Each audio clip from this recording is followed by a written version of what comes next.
Good morning बच्चों। आज हम लोग chemical reaction and chemical equation जो चैप्टर है उसके अंदर लास्ट टॉपिक हमारा बच गया है रेंसिडिटी। ये हम लोग स्टडी करने जा रहे हैं आज के लेक्चर में।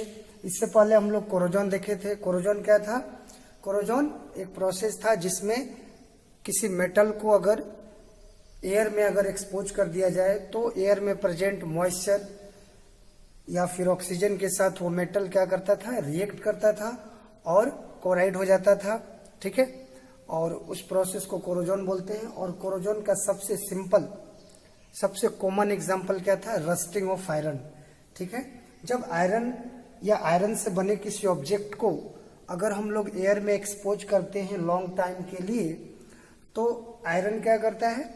आयरन जो होता है वो हमारा एयर के साथ, यानी कि जो एयर में ऑक्सीजन प्रेजेंट है या मॉइस्चर है उसके साथ वो केमिकल रिएक्शन करता है। वो कौन सा रिएक्शन होता है? ऑक्सीडेशन रिएक्शन होता है। और मेटल आयरन के ऊपर क्या होता है? एक थिन रेड ब्राउन कलर का लेयर आ जाता है जिसको हम लोग रस्ट बोलते हैं। और उस प्रोसेस को क्या बोलते हैं? रस्टिंग। ठीक है, रस्टिंग ऑफ आयरन। बाकी किसी दूसरे मेटल के साथ अगर ये प्रोसेस होता है तो उसको बोलते हैं कोरोजन। कोरोजन ऑफ जो भी मेटल आप बोल सकते हो, corrosion of aluminium, corrosion of copper, anything. But जब आयरन के साथ ये प्रोसेस होता है तो बोला जाता है रस्टिंग ऑफ आयरन। ठीक है, तो वो भी एक मेनली वहां पर जो रिएक्शन हो रहा था वो ऑक्सीडेशन ही था। ठीक है, और कोरोजन क्या होता है? बहुत ही हार्मफुल इफेक्ट होता है कोरोजन का।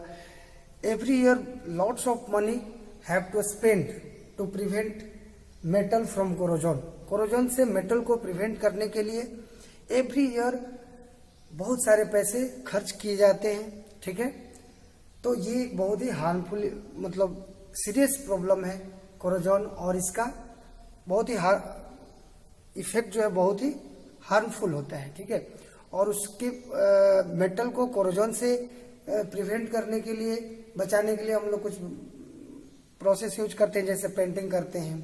ठीक है, पेंटिंग, ग्रीसिंग, वाइलिंग, एलॉइंग। ठीक है, उसका एलॉय बना करके फिर उस मेटल का यूज किया जाता है। ठीक है, गैल्वेनाइजेशन। तो ये सब कुछ प्रोसेस था जो हम लोग पिछले लेक्चर में डिस्कस किए थे। ठीक है, आज हम लोग रेंसिडिटी स्टडी करने जा रहे हैं जो कि ऑक्सीडेशन का सेकंड। इसमें भी ऑक्सीडेशन ही होता है, ये भी एप्लीकेशन ऑफ ऑक्सीडेशन ही है, यहाँ भी ऑक्सीडेशन रिएक्शन ही होता है। ठीक है, लेकिन डेंसिटी जो है वो फूड से रिलेटेड है। ठीक है, यहाँ पर मेटल की बात नहीं होगी, यहाँ पर फूड की बात होगी। रेंसिडिटी क्या है? रेंसिडिटी भी एक प्रोसेस है जिसमें क्या होता है? ऑक्सीडेशन रिएक्शन ही होता है। रेंसिडिटी के अंदर कौन सा रिएक्शन होता है? ऑक्सीडेशन रिएक्शन होता है। लेकिन किसका ऑक्सीडेशन होता है? फूड का। कौन सा फूड? तो वैसे फूड जिसमें फैट हो और वाइल हो। ठीक है, तो फैट और वाइल कंटेनिंग फूड को अगर लंबे समय तक अगर रखा जाता है ऐसे खुले में तो क्या होते हैं? वो फूड गेट्स ऑक्सीडाइज। वो एयर में प्रेजेंट ऑक्सीजन के साथ केमिकल रिएक्शन कर लेते हैं और उसको हम लोग क्या बोलते हैं? Oxidation reaction. यानी कि फूड क्या होते हैं? ऑक्सीडाइज हो जाते हैं, और ऑक्सीडाइज होने के बाद they start giving unpleasant smell and taste. Oxidise हो जाने के बाद फूड की क्या होता है? उससे अनप्लीजेंट स्मेल आने लगता है और उसका टेस्ट भी क्या होता है? Unpleasant, bad taste. इसी प्रोसेस को हम लोग बोलते हैं रेंसिडिटी। ठीक है, तो रेंसिडिटी किससे रिलेटेड है? फूड से। कैसे फूड? वैसे फूड जिसमें फैट और वाइल प्रेजेंट हो। तो ये फैट और वाइल क्या करते हैं? एयर में प्रेजेंट ऑक्सीजन के साथ केमिकल रिएक्शन करते हैं, मतलब ऑक्सीडेशन करते हैं, ऑक्सीडाइज हो जाते हैं, और उनसे क्या होता है? They start giving unpleasant smell and taste. Taste भी उनका अनप्लीजेंट हो जाता है। तो इस प्रोसेस को रेंसिडिटी बोलते हैं। आप लोग घरों में देखते होंगे कि अगर कोई फूड है जिसमें फैट और वाइल ज्यादा यूज किया गया है तो वो बहुत जल्दी क्या होता है? स्पॉइल हो जाता है, खराब हो जाता है। क्यों? क्योंकि ये जो फैट और वाइल है ये क्या करता है? एयर में प्रेजेंट ऑक्सीजन के साथ रिएक्शन करता है, मतलब सिंपली बोले तो वो ऑक्सीडाइज हो जाता है, ऑक्सीडेशन रिएक्शन कर लेता है, और उससे क्या होता है? अनप्लीजेंट स्मेल आता है, बैड स्मेल आता है, और उसका टेस्ट भी क्या हो जाता है? बैड। तो ये हम लोग घरों में ये हम लोग देखने के लिए मिलता है रेंसिडिटी, ठीक है। अब बात आती है कि फूड को रेंसिडिटी से, रेंसिड होने से, खराब होने से, स्पॉइल होने से बचाने के लिए, ऑक्सीडाइज होने से बचाने के लिए या प्रिवेंट करने के लिए हमारे पास क्या क्या मेथड है। तो वेरियस मेथड है, ठीक है। Various method use to prevent और स्लो डाउन। देखो हमेशा के लिए तो फूड को रेंसिडिटी से नहीं बचाया जा सकता है, लेकिन उसके जो रेंसिडिटी होने का जो टाइम है, ड्यूरेशन, उसको स्लो डाउन किया जा सकता है, ठीक है। स्लो डाउन करने का मतलब ये हुआ कि अगर कोई फूड एक दिन में अगर खराब होता है तो हम लोग उसको क्या कर सकते हैं, उसको स्लो डाउन कर सकते हैं। उस फूड को हम लोग 5 दिन तक रेंसिडिटी से बचा सकते हैं। तो स्लो डाउन का मतलब ये हुआ, ठीक है। Various method use to prevent और slow down the oxidation of fat और ऑयल कंटेनिंग फूड। फैट और ऑयल कंटेनिंग फूड को स्पॉइल होने से, ऑक्सीडेशन मतलब क्या हुआ, ऑक्सीडाइज हो जाएगा तो क्या हो जाएगा, उसी को हम लोग बोलते हैं ना स्पॉइल हो गया, खराब हो गया, ठीक है। तो फूड को प्रिवेंट करने के लिए या फिर ज्यादा दिन चलाने के लिए, ठीक है, रेंसिडिटी से चाहते हम लोग की रेंसिडिटी तो फूड में होगा ही, लेकिन थोड़ा ड्यूरेशन बढ़ जाए, मतलब रेंसिडिटी होने का जो प्रोसेस है, ऑक्सीडेशन होने का जो प्रोसेस है, वो थोड़ा स्लो डाउन हो जाए। तो उसके लिए हम लोग क्या क्या मेथड यूज करते हैं, जैसे by adding antioxidant, antioxidant use किया जाता है, ठीक है। एंटीऑक्सीडेंट केमिकल्स होते हैं जो कि उस फूड के ऊपर क्या किया जाता है, उसका छिड़काव कर दिया जाता है, जिससे कि वो फूड जो होता है वो ऑक्सीजन के साथ रिएक्शन नहीं करता है जल्दी, और वो ऑक्सीडाइज नहीं होता है, तो वो हमारा उसमें रेंसिडिटी प्रोसेस जल्दी नहीं होती है। तो एंटीऑक्सीडेंट यूज कर सकते हैं हम लोग। दूसरा तरीका क्या है, by packaging fat and oil containing food in nitrogen gas. हम लोग देखे हैं कि जो भी पैकेजिंग फूड आते हैं, जैसे कि चिप्स हुआ, तो ये जो चिप्स के अंदर क्या होता है, नाइट्रोजन गैस फिल होती है, ठीक है। चिप्स या कुरकुरे का जो भी पैकेट आप लोग यूज करते हो खाने में, तो वो सब उसमें भी फैट और ऑयल होता है, ठीक है। तो उसके अंदर में नाइट्रोजन गैस फिल किया जाता है। क्यों? क्योंकि नाइट्रोजन गैस उसके साथ रिएक्शन नहीं करता है और ऑक्सीजन को उसमें से निकाल दिया जाता है, जिससे हमारा वो पैकेजिंग के अंदर जो भी फूड है वो क्या होता है, ऑक्सीडाइज नहीं होता है, मतलब उसमें रेंसिडिटी नहीं हो पाता है, और वो हमारा फूड क्या होता है, लंबे समय तक सुरक्षित रहता है, सही रहता है, ठीक है, खाने योग्य होता है। Next, the storing food in air tight container. वैसे फूड को क्या करना चाहिए, जो फैट और ऑयल कंटेनिंग फूड हो, फैट और ऑयल कंटेनिंग जो फूड है उसको क्या करना चाहिए, स्टोर जब करते हैं तो उसको ऐसे कंटेनर में, एयर टाइट कंटेनर में फूड करना चाहिए, ठीक है, एयर टाइट कंटेनर में उसको स्टोर करना चाहिए। Next, bye storing food away from light, light से दूर रखना चाहिए फूड को, ठीक है। लाइट में अगर लाइट में अगर रखा जाएगा फैट और ऑयल कंटेनिंग फूड को, तो वो जल्दी खराब हो जाता है, ठीक है, मतलब उसमें रेंसिडिटी तेजी से होता है। इसलिए बोल रहा है कि फूड को क्या करना चाहिए, अवे फ्रॉम लाइट, लाइट से दूर रखना चाहिए, ताकि रेंसिडिटी क्या हो, स्लो हो, धीरे हो, ठीक है। और by using refrigerator, refrigerator use करते हैं, ठीक है। फ्रिज, रेफ्रिजरेटर क्या बोलते हैं, फ्रिज, घरों में यूज किया जाता है ना फ्रिज, और उसमें फूड को रख दिया जाता है, तो क्या होता है, लंबे समय तक वो चलता है, मतलब उसमें रेंसिडिटी जो होता है या ऑक्सीडेशन जो होता है वो क्या होता है, धीरे होता है, ठीक है। तो ये था मेथड, कुछ डिफरेंट मेथड जिसका यूज करके क्या किया जाता है, रेंसिडिटी को, फूड को रेंसिडिटी से बचाया जाता है, प्रिवेंट किया जाता है, या फिर उस प्रोसेस को स्लो कर दिया जाता है। जो प्रोसेस 2 दिन 4 दिन में होता है उसको 10 दिन और 1 मंथ तक बढ़ाया जा सकता है, ठीक है। तो ये हमारा रेंसिडिटी था। अब यहीं पर हमारा ये टॉपिक, ये चैप्टर जो है केमिकल रिएक्शन एंड इक्वेशन क्या होता है, खत्म होता है। सारे पॉइंट इसमें हम लोग डिस्कस कर लिए हैं। अब क्या करना है, इस चैप्टर का जो भी एक्सरसाइज में क्वेश्चन है और इन टेक्स्ट में जो क्वेश्चन है, उस क्वेश्चन को आप लोग होमवर्क में बनाइएगा, ठीक है। जो भी डाउट होगा उसको डिस्कस किया जाएगा, ठीक है। तो यहीं पर ये चैप्टर समाप्त होता है। अब नेक्स्ट हम लोग सेकंड चैप्टर देखेंगे अगले लेक्चर में, एसिड, बेस एंड सॉल्ट। ठीक है, नोट डाउन कर लीजिए।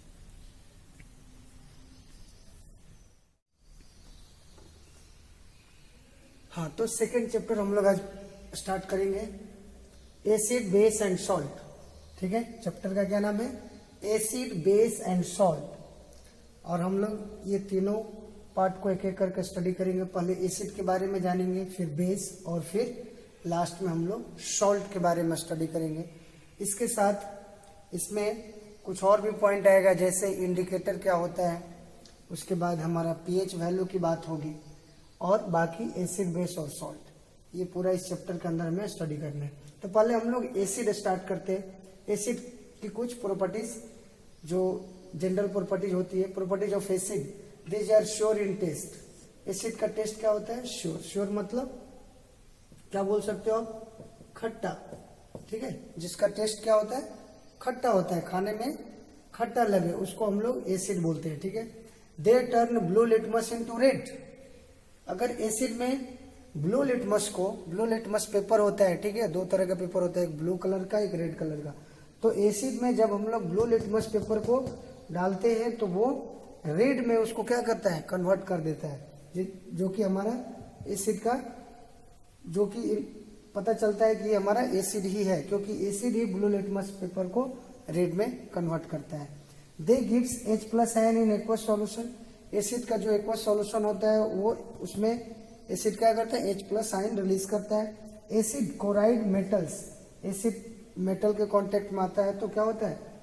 एसिड मेटल को कोराइड कर देता है, मतलब उसमें कोरोजन हो जाता है। इसमें मेटल के अंदर अगर मेटल एसिड के संपर्क में आता है तो उनके बीच, एसिड और मेटल के बीच रिएक्शन होता है, उसको क्या बोलते हैं?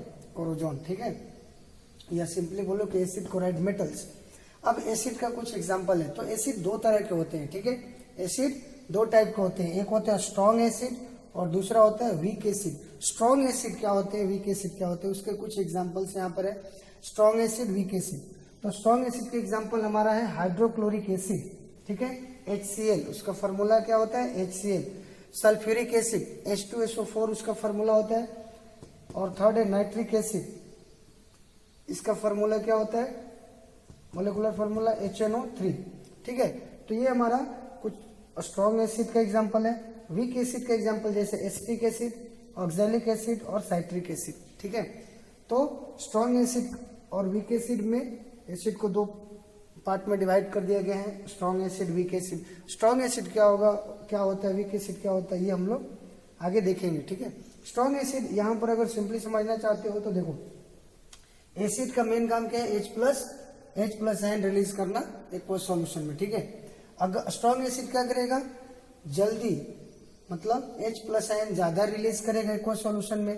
ठीक है, वीक एसिड क्या करेगा? H+ आयन कम रिलीज करेगा। ठीक है, तो आगे हम लोग इस कंसेप्ट को और देखेंगे। ठीक है, अभी तो फिलहाल एसिड की जो प्रॉपर्टीज है वो ध्यान रखना है। और एसिड दो टाइप का होता है, स्ट्रॉन्ग एसिड और वीक एसिड। ठीक है, तो ये एग्जांपल भी ध्यान रखना, hydrochloric acid, sulphuric acid, nitric acid, acetic acid, oxalic acid और साइट्रिक एसिड। साइट्रिक एसिड जो होता है वो किसमें प्रेजेंट होता है? लेमन में। लेमन जूस जो होता है, citric acid present in lemon juice. जो लेमन होता है उसके अंदर कौन सा एसिड प्रेजेंट होता है? Citric acid. ठीक है, ऑक्सैलिक एसिड की अगर बात करें तो टोमेटो में होता है। ऑक्सैलिक एसिड किस में प्रेजेंट होता है? टोमेटो में। Oxalic acid present in tomato. ठीक है, तो ये कुछ साइट्रिक एसिड, ऑक्सैलिक एसिड किस में प्रेजेंट होता है, तो इसको आप नोट डाउन करिए। फिर हम लोग बेस को देखेंगे। ठीक है, बेस का कुछ अभी जनरल प्रॉपर्टीज बताया जा रहा है, आगे इसकी केमिकल प्रॉपर्टीज भी डिस्कस किया जाएगा। ठीक है, तो आप इसको पहले नोट डाउन करिए।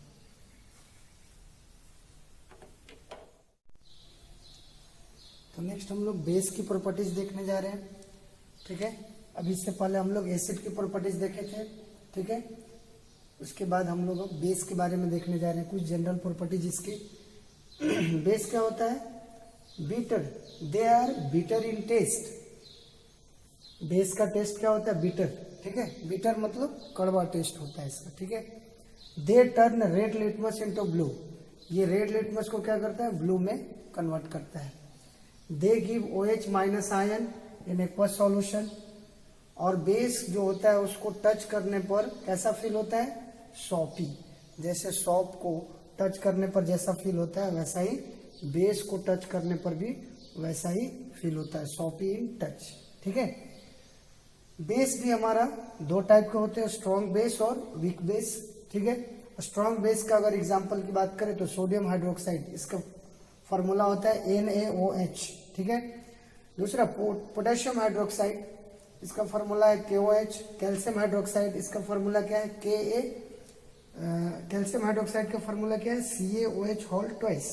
तो ये कुछ स्ट्रॉन्ग बेस के एग्जांपल है। और वीक बेस का एग्जांपल जैसे अमोनियम हाइड्रोक्साइड, फॉर्मूला क्या है? NH4OH।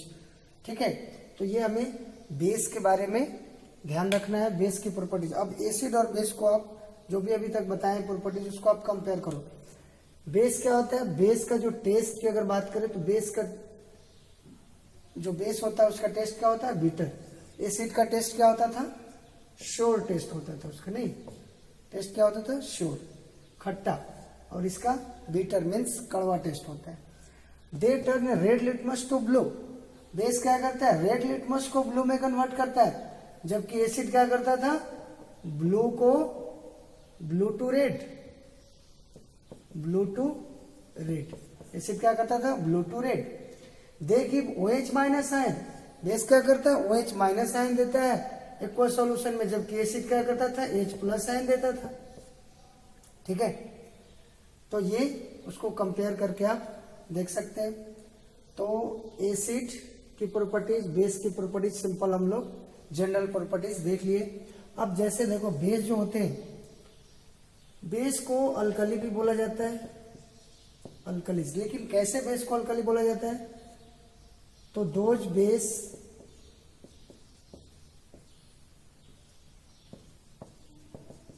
which are soluble in water। तो जो बेस वाटर में सोलुबल होते हैं, सोलुबल मीन्स वाटर में जो डिसॉल्व हो जाते हैं, वैसे बेस को क्या बोला जाता है? अल्कलीज। ठीक है, जैसे एग्जांपल मान लो जैसे हमारा सॉप होता है, सॉप या डिटर्जेंट। ठीक है, सॉप या डिटर्जेंट में क्या होता है? सॉप या डिटर्जेंट में हमारा जो NaOH बेस प्रेजेंट होता है। ठीक है, क्या होता है? NaOH base, sodium hydroxide base shop में या डिटर्जेंट में क्या होता है? प्रेजेंट होता है। तो सॉप को जब पानी में डालते हो तो क्या होता है? सॉप डिसॉल्व होता है ना, वो क्या होता है? सोलुबल होता है। अगर सॉप को, साबुन को अगर तुम वाटर में डाल दो तो वो क्या हो जाता है? डिसॉल्व होने लगता है, सोलुबल होता है। तो बोल सकते हैं और उसमें जो NaOH बेस है वो भी क्या होगा? पानी में डिसॉल्व हो जाएगा। तो इसका मतलब NaOH जो बेस है उसको हम क्या बोल सकते हैं? अल्कली। ठीक है, तो वैसे बेस जो वाटर में सोलुबल हो उसको क्या बोलते हैं? अल्कली। ठीक है, अब नेक्स्ट जैसे मान लो सॉल्यूशन की बात होती है, कंसंट्रेटेड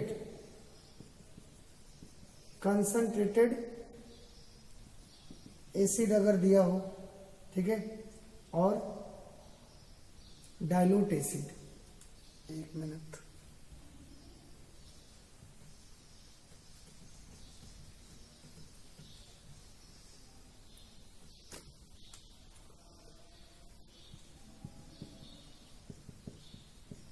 कंसंट्रेटेड एसिड है या फिर बेस आप ले सकते हो। ठीक है, और यहाँ पर डाइल्यूट एसिड या बेस अगर लिखा हो, इसका क्या मतलब है? ठीक है, इसका क्या मीनिंग हुआ? कंसंट्रेटेड एसिड या बेस का क्या मतलब है और डाइल्यूट एसिड या बेस का क्या मीनिंग है? ठीक है, कंसंट्रेटेड एसिड या बेस में जो होता है, वाटर जो होता है, वाटर का जो अमाउंट होता है वो क्या होता है? लेस होता है। वाटर का अमाउंट क्या होता है? लेस होता है। ठीक है, और इसमें एसिड या फिर आप बेस रखोगे तो एसिड या बेस दोनों में से कोई, तो इसका अमाउंट क्या होता है? हाई। ठीक है, तो वैसे सॉल्यूशन कंसंट्रेटेड एसिड या बेस, तो वैसे सॉल्यूशन जिसमें वाटर का हो, वाटर का अमाउंट क्या हो, लेस, तो वाटर का अमाउंट लेस हो, या फिर बोल सकते हो कि जिसमें एसिड या बेस का अमाउंट क्या हो, हाई। वैसे सॉल्यूशन को हम लोग कंसंट्रेटेड सॉल्यूशन, या एसिड का है तो कंसंट्रेटेड एसिड, और अगर बेस का है तो कंसंट्रेटेड बेस। डाइल्यूट में क्या होगा, वाटर का अमाउंट क्या होगा, हाई। या फिर दूसरे तरीके से बोल सकते हैं कि इसमें एसिड और बेस जो है वो क्या होंगे, उनका अमाउंट क्या होगा, लेस। ठीक है, तो आगे हम लोग को आएगा डाइल्यूट एसिड, डाइल्यूट बेस, या फिर कंसंट्रेटेड एसिड। तो कंसंट्रेटेड का मतलब जिसमें पानी का अमाउंट क्या हो, कम हो। ठीक है, और एसिड या बेस जिस चीज का भी सॉल्यूशन हो उसमें उसका अमाउंट ज्यादा होना चाहिए। डाइल्यूट में क्या होता है, वाटर का अमाउंट ज्यादा होता है और एसिड या बेस का अमाउंट कम। तो आगे हम लोग को ये मिलेगा, dilute acid, concentrated acid, dilute base, concentrated base. तो इसका मतलब समझ में आना चाहिए। कंसंट्रेटेड एसिड मतलब उसमें एसिड का अमाउंट क्या है, ज्यादा है, और वाटर का अमाउंट कम है। ठीक है, डाइल्यूट का मतलब क्या हुआ, डाइल्यूट एसिड अगर बोला जा रहा है, इसका मीनिंग क्या हुआ, उसमें वाटर का अमाउंट क्या है, हाई है, और एसिड का अमाउंट क्या है, लेस है। ठीक है, तो डाइल्यूट और कंसंट्रेटेड समझ में आ गया। ठीक है, अब यहाँ पर लिखा हो एक्वस सॉल्यूशन। एक्वस सॉल्यूशन जो होता है वो हमारा डाइल्यूट से भी ज्यादा उसमें वाटर का अमाउंट होता है। ठीक है, वाटर का अमाउंट उसमें डाइल्यूट सॉल्यूशन से भी ज्यादा होता है। ठीक है, बोल सकते हैं कि इसमें वाटर सबसे कम, इसमें इससे ज्यादा वाटर डाइल्यूट हो जाएगा, और बहुत ज्यादा पानी अगर वाटर का अमाउंट और ज्यादा अगर मिक्स कर दिए तो वो सॉल्यूशन बहुत पतला बन जाएगा, और उसको हम लोग एक्वस सॉल्यूशन बोलते हैं। ठीक है, आप इसको नोट डाउन कर लीजिए।